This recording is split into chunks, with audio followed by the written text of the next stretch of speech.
Louvado seja o nosso Senhor Jesus Cristo, para sempre seja louvado. Caríssimos alunos e alunas do curso de Teologia Trinitária, vamos dar mais um passo no nosso caminho formativo. Em nome do Pai, do Filho e do Espírito Santo. Amém. Consagremos tudo à Virgem Maria, nossa vida, nosso coração e essa nossa aula também. Ave Maria, cheia de graça, o Senhor é convosco. Bendita sois vós entre as mulheres, e bendito é o fruto do vosso ventre, Jesus. Santa Maria, Mãe de Deus, rogai por nós, pecadores, agora e na hora de nossa morte. Amém. Nossa Senhora, sede da sabedoria, rogai por nós. Em nome do Pai, do Filho e do Espírito Santo. Amém. Vamos iniciar a nossa aula de hoje tratando do conceito de pericorese. No fim do período patrístico grego, surge de um modo bem claro, explícito, a noção de pericorese aplicada para a descrição da peculiaridade da existência das três pessoas na vida trinitária. Esse termo ele vai ser utilizado para descrever o modo com o qual as três pessoas divinas se relacionam, o modo como elas estão presentes umas nas outras.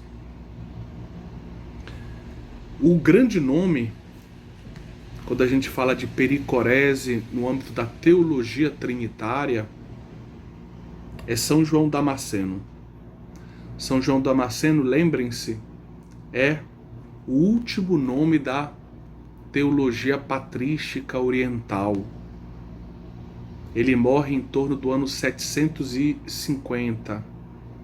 Com ele, normalmente, os manuais de teologia patrística encerram o seu trabalho. Ele foi o primeiro a utilizar esse termo, ao menos é o que até hoje nós sabemos, aplicando-o à teologia trinitária. O termo, literalmente, significaria dançar ao redor ou andar em torno. Esta expressão, porém, ela já está presente na filosofia grega. Anaximandro, por exemplo, por volta do ano 450 a.C., a utiliza.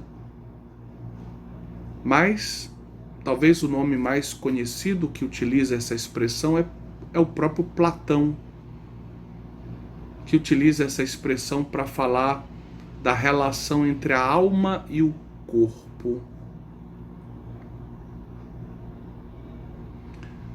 Vale a pena lembrar também que na teologia esse termo também já tinha sido utilizado por outros autores gregos que conheciam Platão e colheram a expressão de Platão.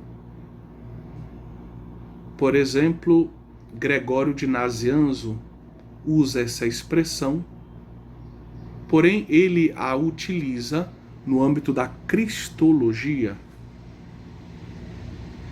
para falar da relação entre as duas naturezas de Cristo, a natureza divina e a natureza humana. De um modo semelhante, nós temos um autor conhecido nos estudos patrísticos como Pseudo-Cirilo. Pseudo-Cirilo também utiliza bastante esta expressão, sempre no âmbito da cristologia.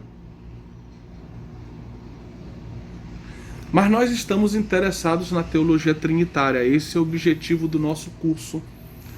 Por isso, ficamos com a figura de São João Damasceno. Ele utiliza esse termo para dizer a união sem confusão da natureza divina e da natureza humana de Cristo. Então ele utiliza essa expressão também na cristologia, um pouco à luz de Gregório de Nazianzo, do pseudo-Cirilo.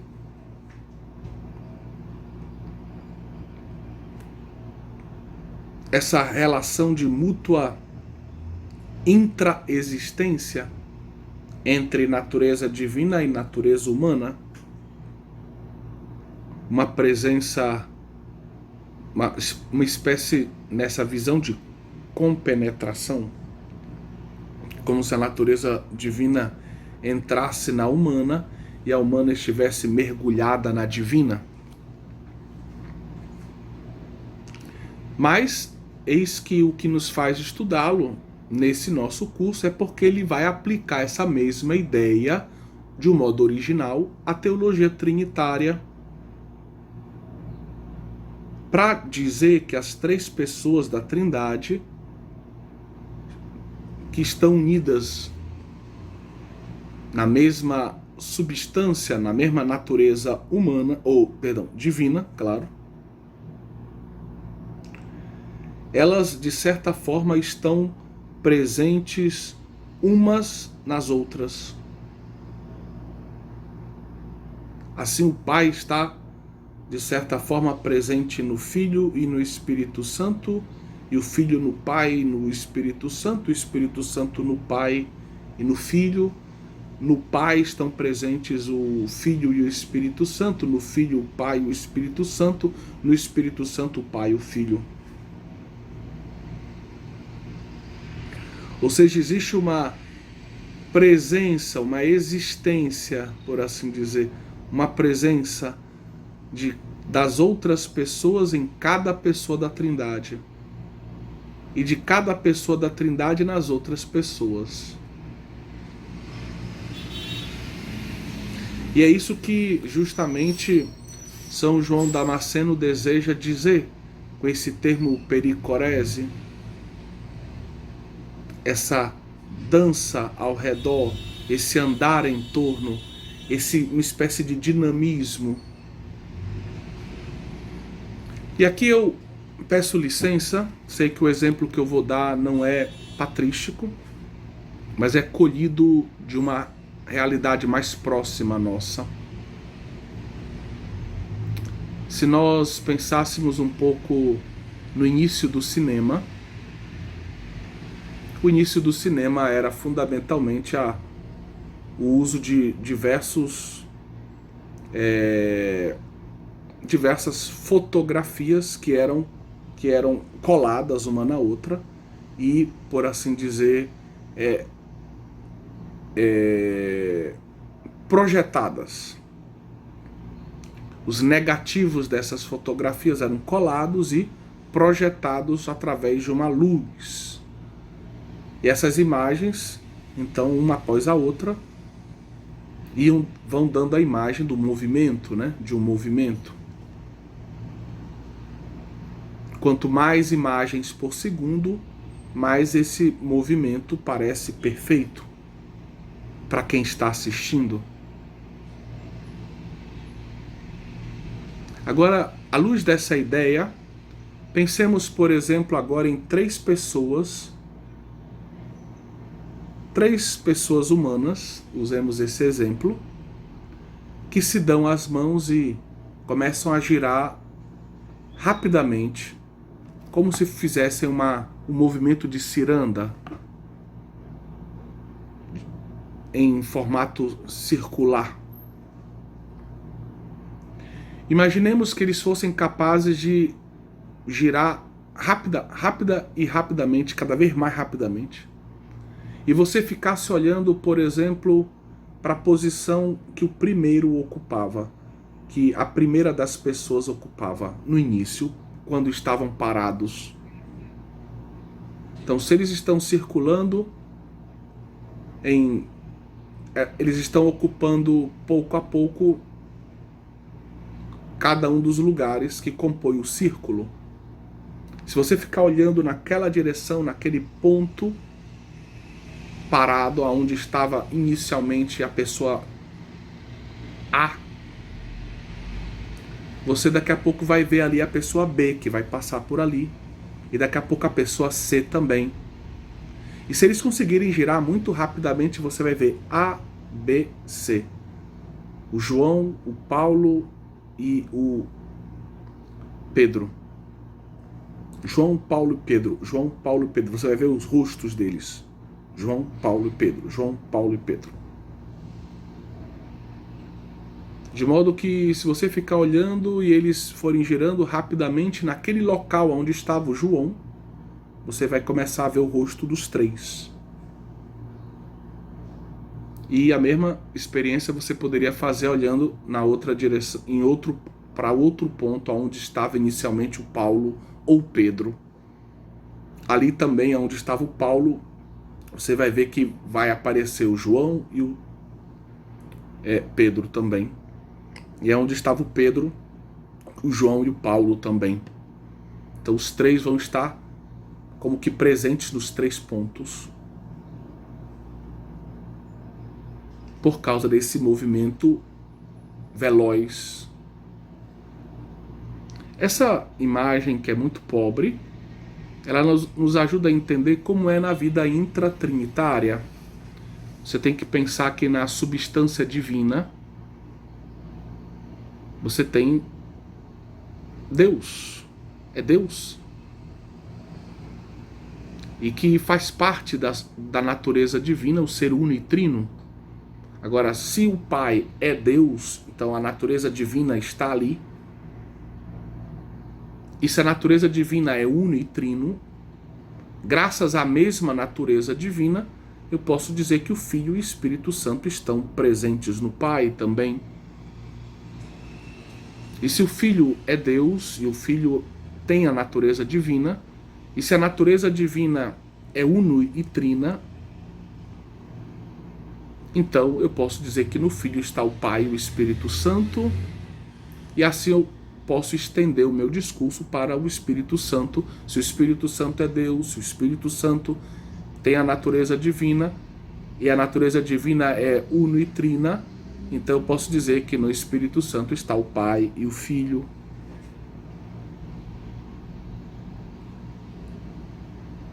Então é o modo com o qual, esse modo com o qual João Damasceno vai descrever essa presença das demais pessoas da Trindade em cada uma das pessoas, ou de cada uma das pessoas nas demais pessoas da Trindade, é usando esse termo pericorese, nessa ideia de uma espécie de movimento, de um dinamismo na vida intratrinitária, que faz com que à luz da ideia de processão, né?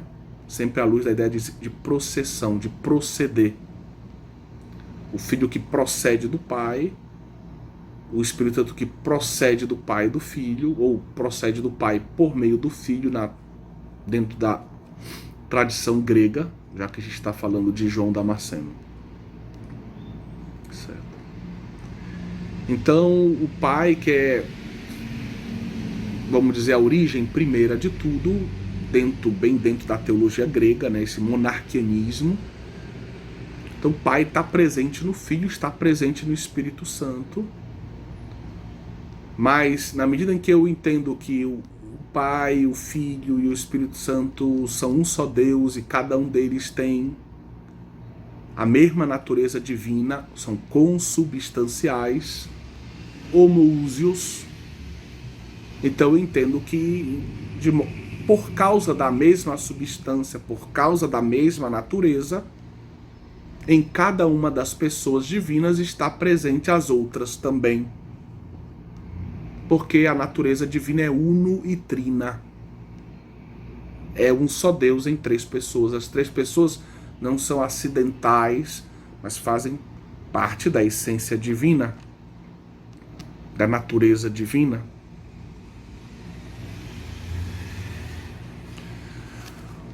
Quando a gente vai ler a obra sobre a fé ortodoxa, né? Eu tenho aqui uma tradução em espanhol dessa obra, Exposição sobre a Fé, de João Damasceno.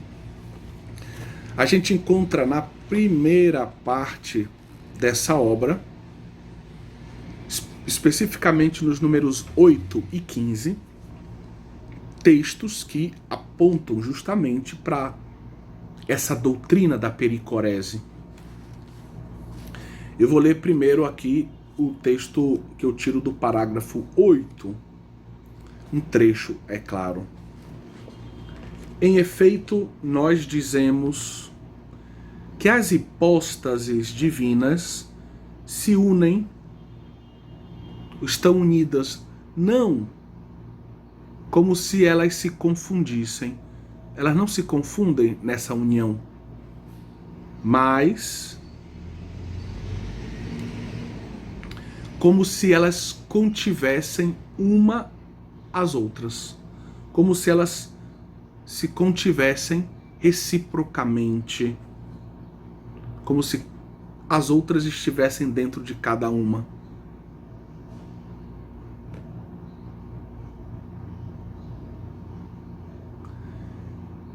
Existe entre elas uma compenetração, uma penetração recíproca. Cada uma está presente dentro da outra, sem que haja uma fusão, sem que haja mistura, confusão. Elas não sofrem mudança por causa dessa compenetração. Cada uma delas continua a ser o que cada uma sempre foi. Então esse texto está presente aqui no número 8 dessa Exposición de la Fe, ou de Fide Ortodoxa. De Fide Ortodoxa, sempre na primeira parte. Agora eu vou ler um outro... Não, depois eu leio o próximo texto.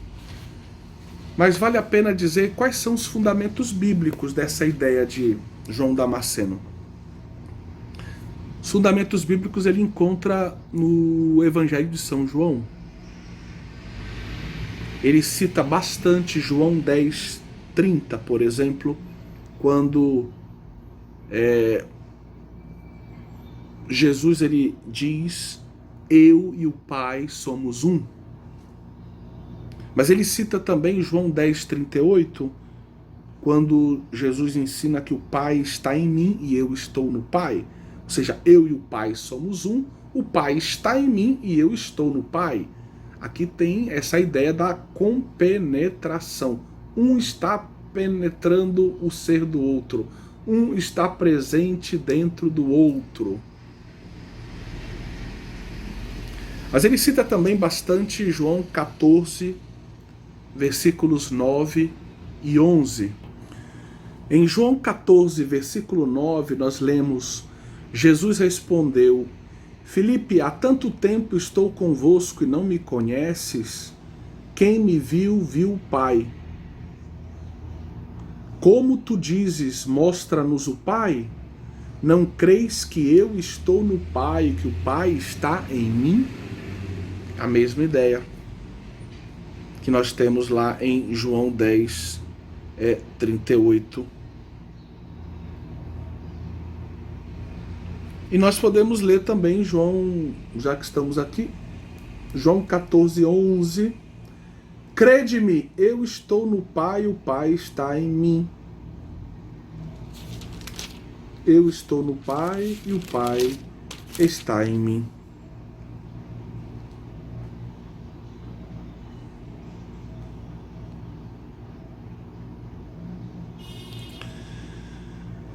Nós temos também um outro texto importante em João 17:21, lá na oração sacerdotal. Jesus ainda acrescenta, sempre nessa relação dele com o Pai, e aí depois o Espírito Santo, que também é Deus, acaba sendo conectado nessa reflexão, né? que todos sejam um, como tu, Pai, estás em mim e eu em ti. Que também eles estejam em nós, a fim de que o mundo creia que tu me enviaste. Então a gente tem a mesma ideia, capítulo 10, capítulo 14, capítulo 17. O Pai está no Filho, o Filho está no Pai, e aí o Espírito Santo vai entrar compondo essa vida trinitária na reflexão sistemática.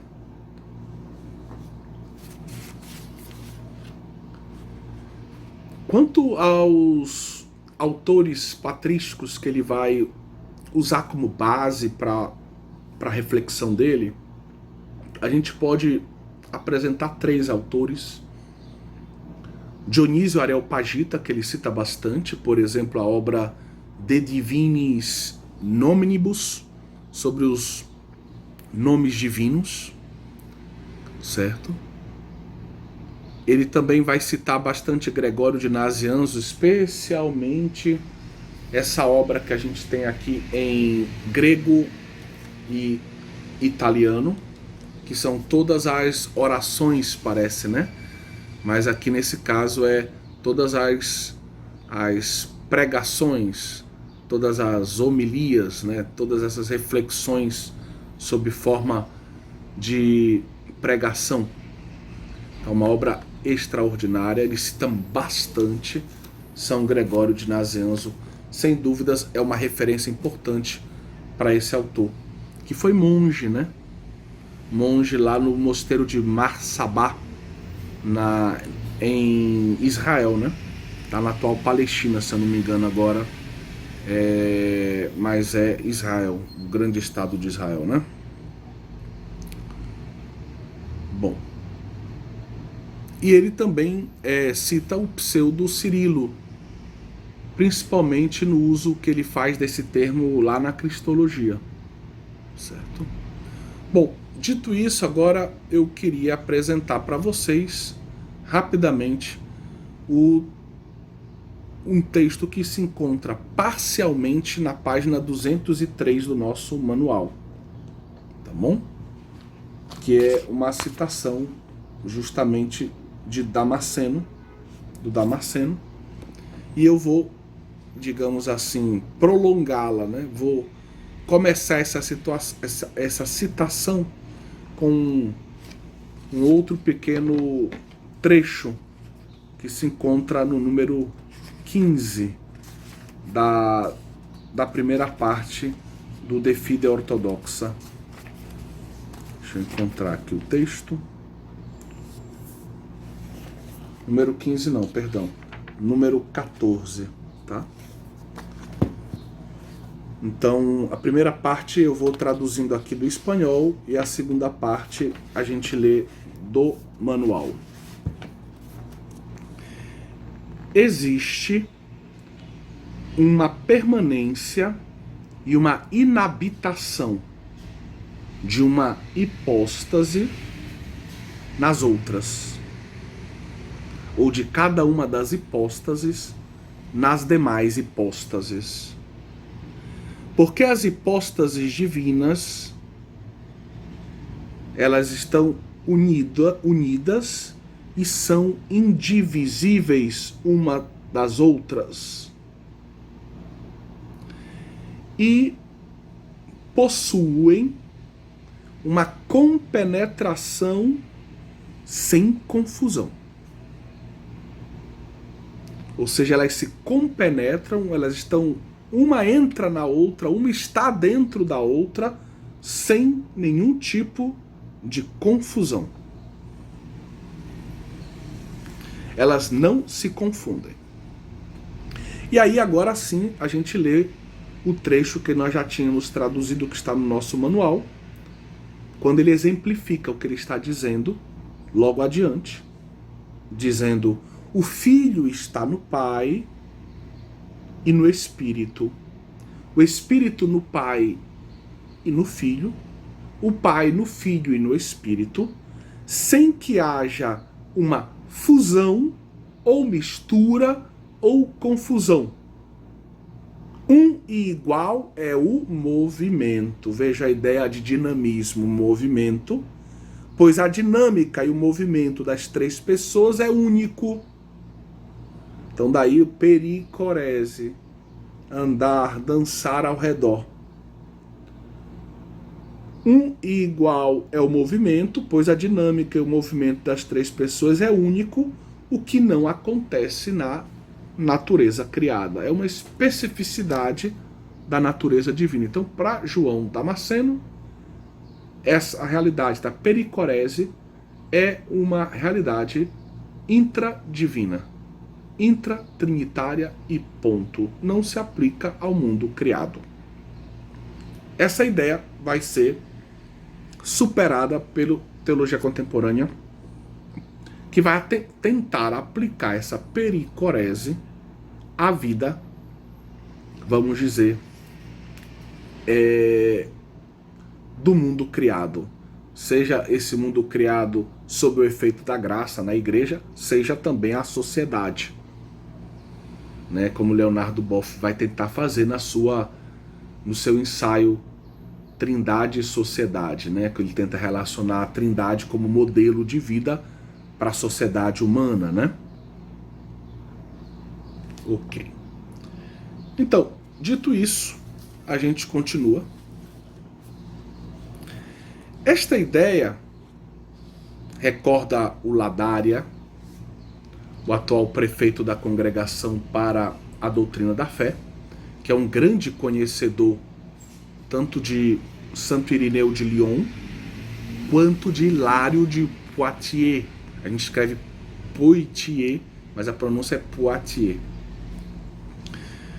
Então, Ladária conhece muito bem Hilário de Poitiers, que tem uma famosa obra que se chama como o Tratado de Agostinho de Trinitate. Então, a ideia, não o termo evidentemente, pericorese, mas a ideia já está presente em Hilário de Poitiers e também em Santo Agostinho. Segundo Ladária, esta ideia se encontra em Hilário e mais tarde é citada por Tomás de Aquino e por outros autores modernos. Porque Hilário, ele, na organização do seu tratado sobre a Trindade, ele busca explicar a unidade da natureza do Pai e do Filho quando ele trata da processão do Filho, ou da geração eterna, né? Então ele usa essa ideia de que o Pai está presente no Filho, o Filho está presente no Pai, buscando explicar essa unidade substancial de natureza entre o Pai que gera e o Filho que é gerado, nessa perfeita geração eterna, do segundo a partir do primeiro, do Filho a partir do Pai. Então, nesse contexto, falando da processão do Filho ou da geração do Filho, ele aparece essa ideia de uma espécie de compenetração. O Pai está no Filho, o Filho está no Pai. Certo? Nesse momento da reflexão de Hilário de Poitiers.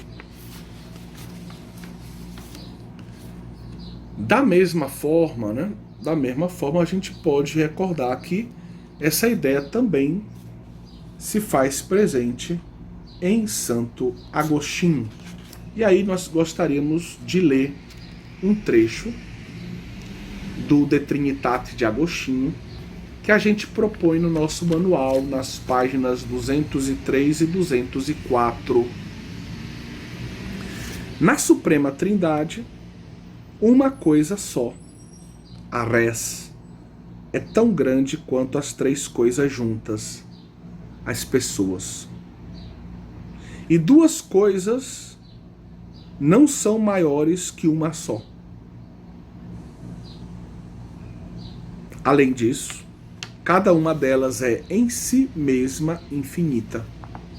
Cada uma delas é nas outras, todas estão em cada uma em todas em todas e todas são uma coisa só. Então, Santo Agostinho ele quer mostrar que tem um mistério nessa relação. um só Deus, três pessoas. A natureza divina está presente 100% no Pai, no Filho e no Espírito Santo. Então, se está 100% no Pai, no Filho, o Pai e o Filho não são maiores do que o Espírito Santo, porque o Espírito Santo também tem essa natureza 100% presente nele. Então não dá pra gente brincar que o Pai mais o Filho é maior do que o Espírito Santo. Essa ideia não se aplica à teologia trinitária. Porque tanto o Pai, quanto o Filho, quanto o Espírito Santo são 100% Deus, são infinitos. São perfeitos. Não tem nada maior do que eles. Nem os outros. Certo? Então, ele vai explicando justamente, né? Cada uma delas é, em si mesma, infinita. Infinita. Cada uma delas está presente nas outras. Cada pessoa está presente nas outras. Porque essa natureza é uno e trina. Uma só substância, uma só natureza, um só Deus, a divindade, mas essa divindade é formada, por assim dizer, por três pessoas. Três pessoas, um só Deus. E assim no Espírito Santo o Pai e o Filho estão presentes, e no Filho o Pai e o Espírito, e no Pai o Filho e o Espírito Santo estão presentes. Todas estão presentes em todas, diz Agostinho. E todas são uma coisa só. Então a ideia aparece aqui também. Agora, o discurso se torna ainda mais interessante quando a gente chega na Idade Média e esse termo pericorese vai ser traduzido. Vai ser traduzido no século XII, né, por um cidadão chamado Burgúndio de Pisa. Então, ele vai traduzir esse termo pericorese como circummincessio, né? Daqui a pouco a gente mostra a ortografia dessa palavra, mas quem tem o nosso manual, né, vai encontrá-la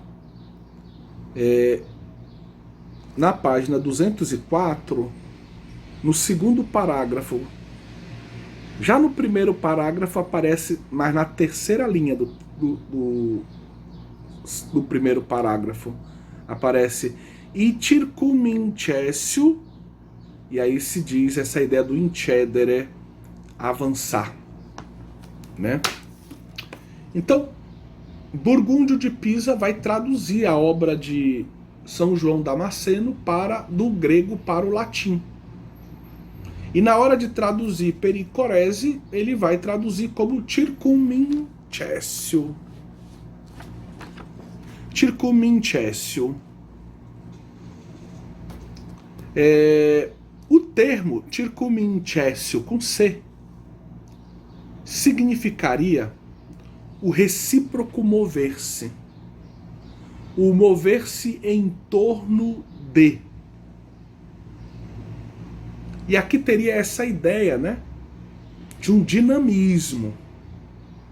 Tanto que esse termo vai ser entendido como compenetração recíproca. O Pai está presente no Filho, o Filho está presente no Pai, o Espírito Santo está presente no Pai e no Filho, e assim por diante. Como se fosse um eterno movimento de presença. O Pai presente no Filho, o Pai presente no Espírito, né? Um movimento de penetração contínuo, eterno, de cada uma das pessoas nas demais, com essa ideia de um movimento, pelo termo circummincessio. Então seria esse recíproco mover-se em torno de. E com essa noção de dinamismo, uma compenetração recíproca, né? Ativa, eterna, claro. Mais tarde, esse termo ele vai ser traduzido também, pericorese, especialmente no âmbito das universidades francesas, ali com autores, por exemplo, franciscanos, depois de Boaventura, com o termo circummincessio, cessio com S. Daqui a pouco a gente mostra a diferença ortográfica. E esse termo, circummincessio, poderia ser traduzido literalmente como sentar-se em torno. Esse incessio, incedere, circum incedere. Então, sentar-se em torno, ao redor. Então, aqui, o sentar-se ao redor, você já tem a ideia de que é uma coisa mais estática. É uma coisa de uma presença mais estática. Então, vai se colher essa noção de que o Pai está estaticamente lá por causa da natureza, dentro do Filho e do Espírito Santo. O Espírito Santo está estaticamente presente dentro do Pai e do Filho, e assim, girando em torno das três pessoas, cada uma das demais está como que estaticamente presente dentro das demais. Pouco seria essa a noção, a parte da etimologia e do uso que se vai fazer disso, desse termo circummincessio, ao longo desse período medieval. Enquanto a primeira expressão, traduzida, diretamente por Burgúndio de Pisa, circummincessio, com C, parece indicar o sentido original do termo grego perikorese, ou seja, essa noção de um recíproco mover-se em torno, como andar ou dançar em torno, e vai se colher daí a noção de um movimento, de um dinamismo de compenetração recíproco, algo mais ativo. A segunda expressão parece indicar mais essa inabitação recíproca, uma presença estática das demais pessoas dentro de cada uma. Como se fosse uma inabitação, um habitar, um estar e ficar ali, parado. Inabitação recíproca, uma realidade mais estática, de presença das demais pessoas dentro de cada uma. Então tem essa pequena diferença. Na minha pobre opinião, eu diria que as duas se completam. Tá certo? As duas ideias se completam. São Boaventura usa explicitamente o primeiro termo, o original, aquele traduzido por Burgúndio de Pisa, que é circummincessio com C, afirmando que cada uma das pessoas divinas está presente nas demais e vice-versa. Você encontra isso no comentário que ele faz ao primeiro livro das Sentenças de Pedro Lombardo. Já Santo Tomás de Aquino, pelo que eu sei, ele não usa os termos literalmente, mas as ideias aparecem nele. Então eu gostaria de ler um trecho da Suma Teológica. Trata-se, claro, da primeira parte, questão 42, artigo 5, resposta. Você tem na página 204 do nosso manual esse texto que eu vou ler agora. Há três coisas a considerar no Pai e no Filho: a essência, a relação e a origem. E sob esses três aspectos, o Filho está no Pai. E o Pai no Filho. Então, o Filho está no Pai, o Pai no Filho. São João, capítulo 10, 14, 17, já tinha dito isso. Com efeito, segundo a essência, então vamos lá, essência, relação e origem. Segundo a essência, o Pai está no Filho, porque o Pai é sua essência, e ele comunica ao Filho a sua própria essência sem a menor mudança. Então tudo que o Pai é, ele dá ao Filho. Daí se segue que, estando a essência do Pai no Filho está o Pai. Igualmente, sendo o Filho a sua essência, segue-se que o Filho está no Pai, no qual está a sua essência. Também, segundo a relação, é claro que um dos opostos relativamente está no outro, segundo o intelecto. Finalmente, segundo a origem, é claro ainda que a processão do verbo inteligível não é para fora, mas permanece no que o diz. E do mesmo modo, o objeto expresso pelo verbo é contido neste verbo. E a mesma razão vale para o Espírito Santo. Então, no que concerne a relação, aquele que gera, ele possui como intelectualmente, né, o que é gerado. E o que é gerado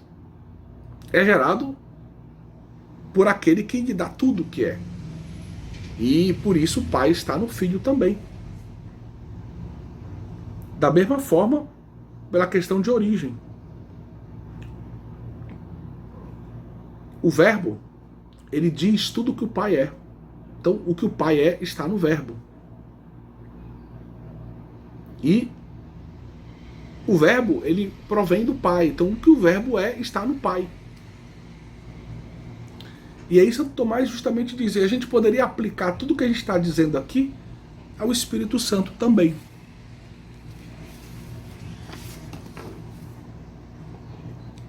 Bom, então, chegando ali a Santo Tomás de Aquino, a gente se pergunta agora se essa doutrina faz parte, vamos dizer, essa doutrina teológica, se ela realmente é doutrina magisterial ou não. O Concílio de Florença, que dura alguns anos, aqui nos estamos referindo a um documento de 1442, a bula Cantate Domino, sobre a união com os coptas e os etíopes. O Concílio de Florença, baseando-se numa fórmula de Fulgêncio de Ruspe, do século VI, e no pensamento de Santo Anselmo, no grande Anselmo, descreve assim a mútua intraexistência das pessoas divinas. Então, a ideia, a doutrina vai aparecer lá no Concílio de Florença, século XV, a partir de Santo Anselmo e de Fulgêncio de Ruspe. Estas três pessoas são um só Deus, não três deuses, porque uma só é a substância das três, uma a essência, uma a natureza, uma a divindade, uma a imensidade, uma a eternidade, e tudo isso uma unidade, sempre que, como nós já sabemos, que a oposição de relação não impede. A única diferença é a oposição de relação, é relação de origem. Por esta unidade, aí vejam como, já que tem essa unidade em tudo, existe uma unidade substancial, é a mesma substância, e essa substância é unitrino, como eu dizia. Então, o Pai está todo no Filho, todo no Espírito Santo. O Espírito Santo está todo no Pai, todo no Filho. Ou seja, cada pessoa está presente perfeitamente nas demais, plenamente nas demais.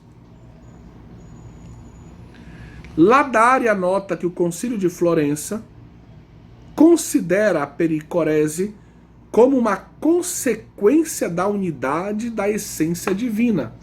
É da mesma forma que a gente vê. Eu também vejo dessa forma, né? O fato de que tem uma unidade, ou seja, que a natureza divina seja a mesma, Isso explica o fato de que as demais pessoas estão em cada uma das pessoas divinas. Na mesma linha do Concílio de Florença, o Catecismo da Igreja Católica ensina que, vamos ler o número 255 do Catecismo da Igreja Católica. Por causa desta unidade, o Pai está todo no Filho e todo no Espírito Santo. O Filho está todo no Pai e todo no Espírito Santo. O Espírito Santo está todo no Pai e todo no Filho. Ou seja, no 255 a gente encontra justamente a doutrina da pericorese.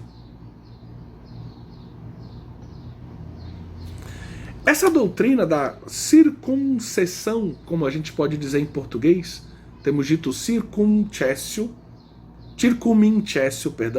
ou circumincessio, serve para exprimir, para dizer a unidade na diversidade. Ladária explica que, vamos ler, com a unidade que vem da essência comum e do amor mútuo, cada uma das pessoas encontra-se em profunda união e comunhão com as outras duas. Manifesta-se assim uma dimensão fundamental da unidade divina, que esta unidade é da Trindade. A inabitação de cada pessoa nas outras respeita certamente a táxis, toda essa noção de processão, ou a ordem das processões, mas ao mesmo tempo mostra a igualdade radical entre elas. São iguais. No sentido da mesma substância, são co-substanciais, são homoúsios. A comunhão perfeita em que cabe mais a distinção do que a diferença. Segundo Piero Coda, esse conceito grego de pericorese retornará fortemente na teologia trinitária da segunda metade do século XX, com autores como von Balthasar, para expressar em termos personalistas a unidade dinâmica, inclusiva, efusiva, inclusiva porque dentro de cada uma das pessoas tem as outras duas, ou seja, cada uma das pessoas inclui as outras duas, e efusiva, que é derramar-se, a ideia do derramar-se, porque cada uma, aquela ideia da compenetração recíproca, dinâmica, ativa, né, que é o próprio do termo circumincessio com C. Ou seja, cada uma das pessoas se faz presente na outra, vai ao encontro das demais, se fazendo presente, né, no ser de cada um, vamos dizer, dentro de cada uma das outras pessoas, né, em cada uma das outras pessoas divinas. Inclusiva e efusiva no amor das três pessoas. Esse amor que é como, vou usar a imagem de Ricardo de São Vítor, como ondas que vão e que voltam, né? Fluxo e refluxo. Então a presença que não significa o anulamento de quem eu sou, mas eu estou no outro sendo quem eu sou. Seja no que concerne a vida ad intra, aqui a vida da Trindade imanente, seja no que concerne a missão, as missões ad extra, ou seja, a Trindade econômica, né, as missões. Então por isso o Filho pode dizer no Evangelho, eu estou no Pai, o Pai está em mim. E por isso, quanto ao Espírito Santo que vem também, você pode pensar, o Espírito Santo que está em mim, nele, que ele é Deus, está o Pai e o Filho. Então eu posso falar de uma inabitação do Espírito, mas sendo ele Deus, eu posso falar de uma inabitação trinitária na minha vida espiritual. Porque esse Espírito Santo está presente, como diz Romanos 5,5. O amor de Deus foi derramado nos nossos corações pelo Espírito Santo que nos foi dado, no nosso batismo. Então, sendo ele Deus, a natureza divina é uno e trina, então está presente também em nós o Pai e o Filho. Então podemos falar de inabitação trinitária graças ao conceito de pericorese. Fica bem mais simples. Ou circumintessio. Tá bom? Que Deus abençoe vocês. Eu vou mostrar rapidamente para vocês essa diferença agora gráfica, né? Vamos dizer, ortográfica entre os dois termos latinos que servem para traduzir pericorese. Então, caríssimos, como vocês estão vendo aqui nesse quadro, eu coloquei aqui o termo transliterado pericorese. Significaria literalmente andar em torno, né? Ou dançar em torno, assim, uma coisa mais dinâmica, assim. E aí as traduções, a feita logo no 12º século, circumintessio, a partir dos textos de João Damasceno, feito por Burgúndio de Pisa. E a ideia seria mover-se em torno.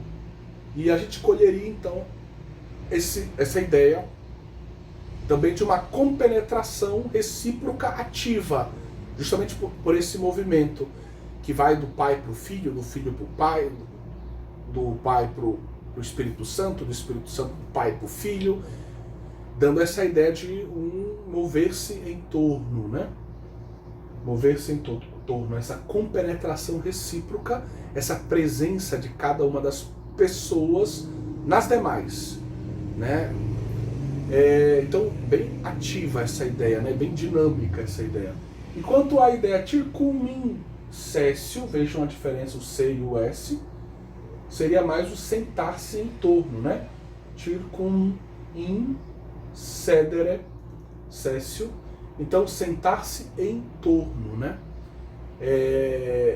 A ideia de uma coisa mais estática, né? Uma coisa mais parada, mais permanente também, né? E a ideia de uma inabitação, né? Ou seja, uma presença de uma inabitação do Pai no Filho, no Espírito, do Espírito no Pai, no Filho, assim por diante. Uma presença mais parada, graças talvez à noção da unidade substancial, né? Uma presença mais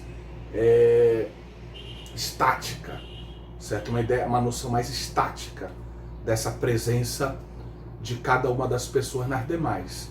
Então, são duas ideias que às vezes podem parecer a mesma coisa, só uma probleminha de grafia, alguém poderia pensar, mas não, a etimologia muda bastante, né? Aqui incedere, incedere, e por isso nos oferecem também noções teológicas dessa presença de cada uma das pessoas nas demais, diferentes também. Tá bom? Espero que tenha ficado claro isso para vocês. Deus abençoe todos vocês e que Nossa Senhora continue nos ajudando a percorrer o caminho da sabedoria e da caridade. Em nome do Pai, do Filho e do Espírito Santo. Amém.